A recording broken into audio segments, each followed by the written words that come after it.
Michael Vaughn lived in Charleston, South Carolina, a city of pastel houses and palmetto trees, where the salty breeze off the Battery carried whispers of old charm, and he spent 29 years married to Susan. At 52, in the soft warmth of March 2023, he turned the key, not with a slam of doors or bitter words, but with a calm step toward a life he'd left unlit. They'd raised 2 daughters, owned a clapboard home near King Street, and built a world threaded with duty and faded dreams. He was a locksmith, his fingers nimble with tumblers and steel, securing homes across the low country. She ran a bookstore, her days a rustle of pages and coffee stains, her smile a fixture for locals. By his late 40s, that world had dimmed to a flicker, their marriage a lock rusted shut.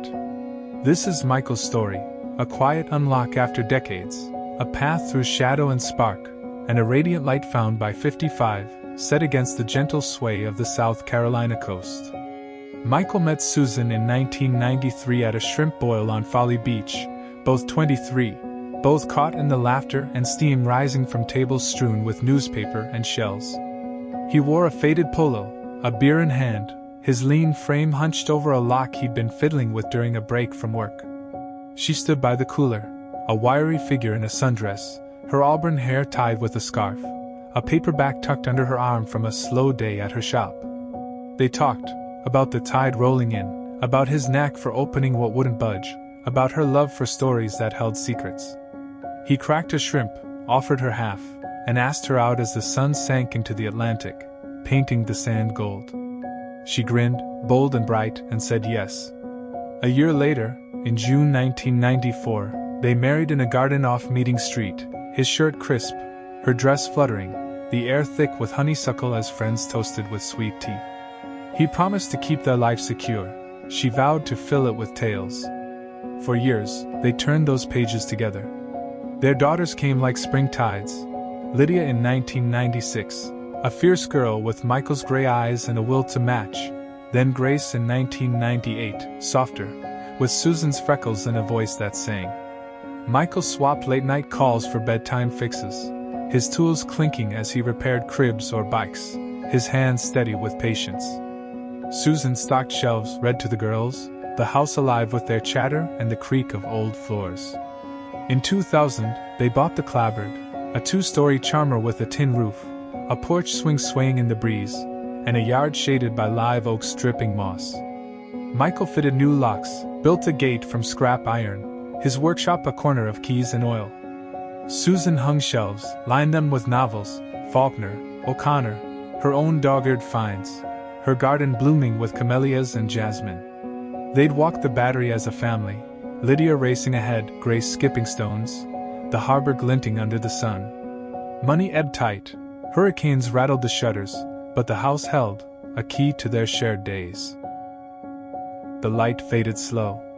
By his 40s, Michael felt the glow dim. Lydia left for Clemson in 2015, studying law, her room a vault of debate medals and journals.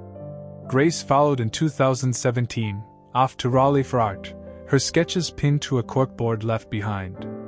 The clapboard stilled, its creak sharper than voices, the swing idle. Susan spent longer at the store, curating book clubs, her talk thinning to nods when she trudged home. Busy day, Mike, you know how it goes. He buried himself in work, picking locks across town, his nights quiet with a beer and the TV's hum, the craft no longer clicking in his soul. He'd try, let's walk Sullivan's Island, feel the waves, or how about supper at Husk? But she'd shrug, too worn out, maybe next time. They ate apart, slept apart, the garden wild, their words lost in the marsh breeze. By 2021, he took the attic, it's caught hard, the window framing a city they'd locked away. The turn came gentle in March 2023. Michael was 52, his hands calloused from years of picks and pins, his hair thinning under a cap he wore against the sun. He just rekeyed a house on Trad Street, the lock clicking smooth, when he drove home through a dusk that bathed the palmettos in amber, a light he hadn't chased in years.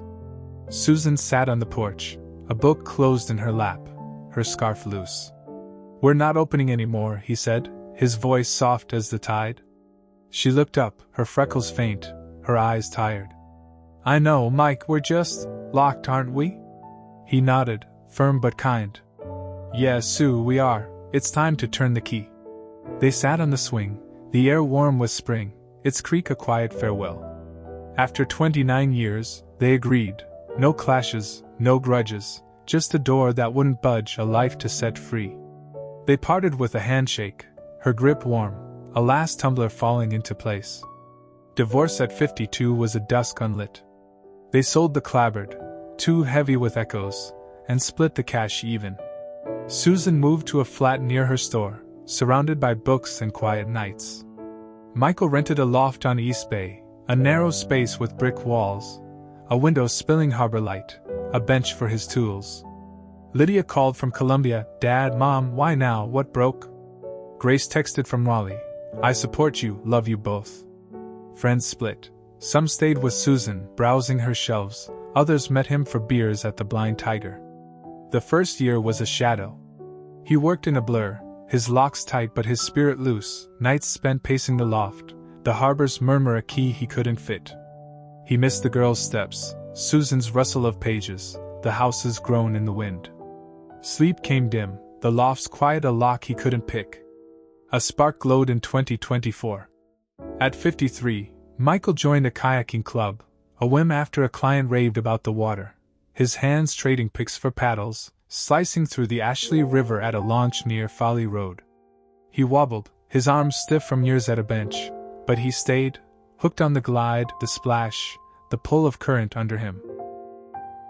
The group was a mix, retirees with steady strokes, a young biologist, a widow named Clara who paddled with a calm grin and a thermos of tea. They met weekends, weaving through marshes, the sun glinting off the waves, egrets lifting from reeds. Michael bought a kayak, a sleek red thing with a scratched hull, and took it solo one dawn, the harbor waking in pinks and golds as he drifted past the battery. It wasn't swift, but it moved, a light switched on. By 54, Michael was shining. He sold his van, bought a bike, a steel blue roadster with a basket, and pedaled the Ravenel Bridge, the wind sharp, the city sprawling gold below. He wasn't fast, tourists passed, joggers waved, but speed didn't matter, motion did, the harbor's gleam a new pin to turn. He started a journal, Locks and Tides, writing about divorce, water, and the rush of open air, his words clear as the keys he once shaped. Clients read it, then strangers, folks in Beaufort, Myrtle Beach, a guy in Savannah saying, I'm paddling too. Lydia visited, saw the kayak by the door, hugged him, You're unlocked, Dad, it's cool. Clara invited him to a low-country boil. He went, peeling shrimp under lanterns, the marsh alive with crickets, his laugh bright. At 55, Michael radiated light. He cut locksmith hours, taught bike repair at a community shop, gears, chains, the click of a fix, his hands steady, his voice warm with tales of tides. He kayaked to Edisto Island one fall weekend, camped on the shore, woke to a sunrise that burned the sea orange, his paddle resting by the fire. He wasn't rich, his loft smelled of salt and grease, his bike creaked on hills. He wasn't famed, his journal had 420 readers, his rides stayed local. But he was Michael, open, alive, aglow.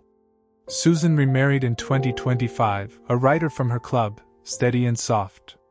He smiled, she turned her page, he'd lit his flame. Divorce at 52 left me dark, he writes now, his pen sure, the window framing a harbor he'd claimed. It gave me light to shine. Across America, from Charleston's shores to every quiet bend, people like Michael turn keys every day. Gray divorces aren't shadows, they're dawn. I'm Jordan Lane, and this is Gray Divorce Diaries.